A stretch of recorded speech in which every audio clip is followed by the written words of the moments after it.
Paul Maurice versus Peter Laviolette.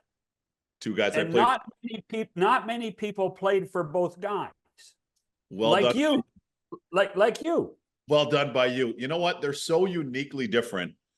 Paul is very measured, super articulate, calm, people-centric, but he has that jam when he needs to get to it. And Paul is somebody I've known since our old OHL days. Literally, for me, going into Owen Sound as a 16, 17-year-old, and he was coaching the Detroit Junior Wings at the time, as you'd remember, and Jimmy Rutherford was the GM.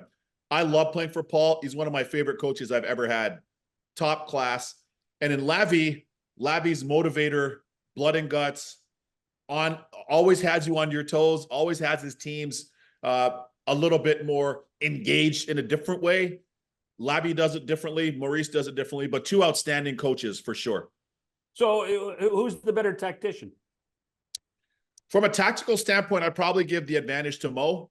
I would say for me, especially with Jamie Compound, as you know, I think tactically he's a very brilliant coach. I would say in terms of just the fire and brimstone, that's more Lavi's wheelhouse.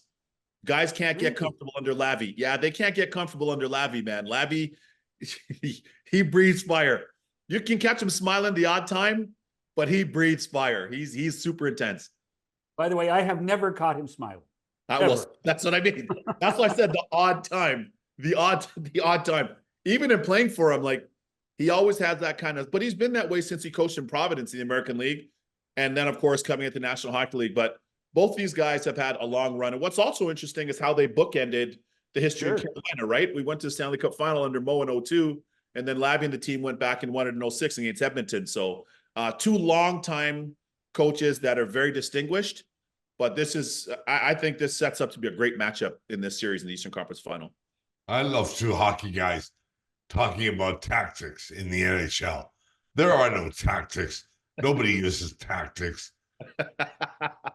Coaching is irrelevant in the NHL. Hey, I'll tell you guys what. Just go out and play. That's what we would rather do.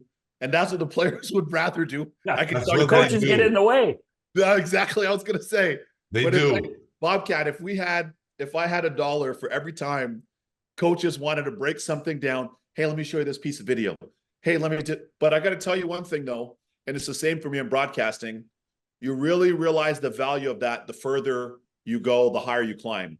Because it really comes down to the fine margins, right? It does. It's the same thing in broadcasting. It could be a turn of phrase. It could be a pause. It could be like, as the Godfather says, lay out, let the crowd, especially in the playoff, let's hear the natural sound of the crowd. All those little nuances, it's the same for playing, especially at this time of year. Really? Yeah. Okay, so Bob doesn't want to talk about coaching anymore. Let's talk about. Well, I don't think it's relevant. That's all. Okay, so I don't want to talk about it. So let's talk about. I like Paul Maurice, but I don't know what kind of coach he is. I don't know what these guys do at the NHL. All I know is that he's entertaining. That's what I like about him. When he comes on this show, there's 45 minutes of just sitting here in awe of what he says. He's so awesome. He's so awesome. He could be a media superstar, but I'd like to see. Ultimately, I'd like to see Mo win a Stanley Cup in his distinguished career. They both have had amazing careers. Lavi's been to the Cup final 3 times and won with 3 different franchises. He's been there, but one obviously with the Canes. Mo's been there twice, once with us and once with Florida last year. So it really, we're splitting atoms between these two teams, guys. Stylistically, I would say the Panthers have a bit more jam as a team, certainly with the likes of Cousins and led by Matthew Tkachuk and some of those guys. And it's been infectious because some of the guys you don't expect to be physical are physical. And then I say for the Rangers, a little bit more pure skill, certainly in their top 6 with Panarin and Zibanejad, and Trocheck's been a great fit here in New York too. Okay, so now you've also played goal for both of these teams. Yes. For Florida and for the Rangers. This goaltending matchup of 2 Russians. Yeah. To me, do you, and as a goaltender, do you play against the other goaltender? Do you watch the other end and say, I got to beat him? Anybody that says no is lying to you. Like I literally was doing that since playing novice back home in 1983, 82, when I first started playing AAA. Like it's, you want to, and especially in a series of this magnitude, it's Eastern Conference Final. As you just pointed out, they're 2 fellow countrymen. They have a healthy respect for each other. I think they're both ultimately going to be Hall of Famers. Bobrovsky's pretty close to that already. But yes, there is, just like it was between Vasilevsky and Bobrovsky in the Battle of Florida in the first round. right? So there is some pride. You're going up against that goalie at the other end.